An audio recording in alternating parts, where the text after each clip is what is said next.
আজকে দুর্দান্ত স্বাদের একটা রেসিপি নিয়ে চলে এলাম তোমাদের সামনে শেয়ার করতে, যদিও রেসিপিটি একটু স্পাইসি।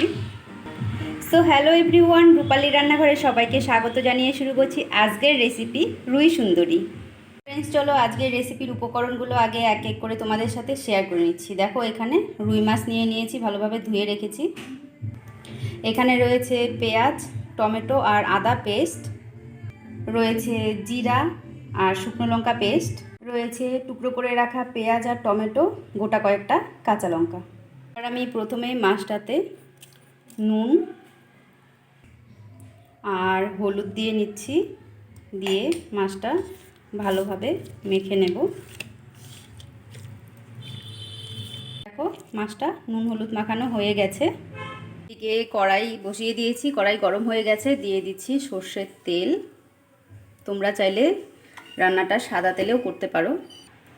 এবার আমি মাছগুলো আস্তে আস্তে দিয়ে দিচ্ছি, দিয়ে ভালোভাবে মাছটা ভেজে নেব।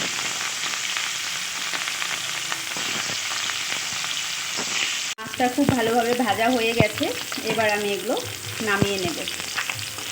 ওই তেলে দিয়ে দিচ্ছি জিরা ফোড়ন, এবার দিয়ে দিচ্ছি পেস্ট করে রাখা জিরা।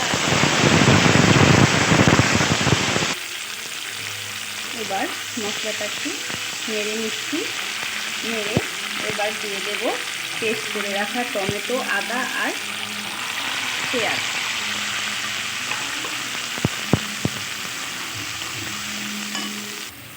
এবার দিয়ে দিচ্ছি পরিমাণ মতো নুন আর হলুদ,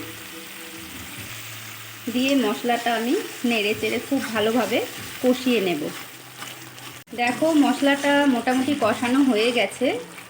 এবার আমি দিয়ে দিচ্ছি কেটে রাখা পেঁয়াজ, টমেটো আর কাঁচা লঙ্কা, দিয়ে আরও কিছুক্ষণ আমি নেড়ে চেড়ে কষিয়ে নেব। দেখো, মশলাটা খুব ভালোভাবে কষানো হয়ে গেছে। এবার আমি এতে অল্প জল অ্যাড করে দিচ্ছি।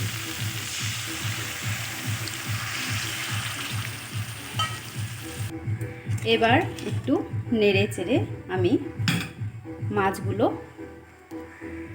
ছেড়ে দেব।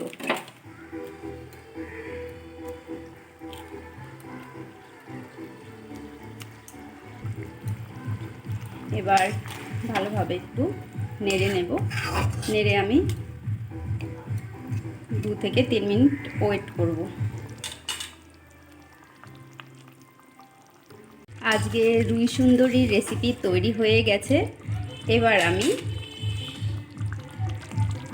ওপর থেকে অল্প গরম মশলা ছড়িয়ে নামিয়ে নেব রুই সুন্দরীর রেসিপি। তো ফ্রেন্ডস, তোমরা কে কোথা থেকে আমার এই রেসিপি দেখছো অবশ্যই জানাবে। ভালো লাগলে তোমরাও একবার এরকমভাবে তৈরি করে খেয়ে দেখো, আশা করি ভালো লাগবে। তো ফ্রেন্ডস, আজকে রুই সুন্দরী রেসিপি তৈরি হয়ে গেছে। দেখো, আমি সার্ভ করে নিয়েছি। রেসিপিটি তোমাদের কেমন লাগলো অবশ্যই জানাবে। ভালো লাগলে লাইক, কমেন্ট, শেয়ার করে অন্যদেরকেও দেখার সুযোগ করে দেবে। আর এরকম নিত্য নতুন রান্নার রেসিপি দেখতে চাইলে আমার চ্যানেলটিকে সাবস্ক্রাইব ও ফলো করে দিও। আজকের মতো এই পর্যন্তই। নেক্সট কোনো দিন অন্য কোনো রেসিপি নিয়ে তোমাদের সামনে হাজির হব। সবাই সুস্থ থেকো, ভালো থেকো। নমস্কার।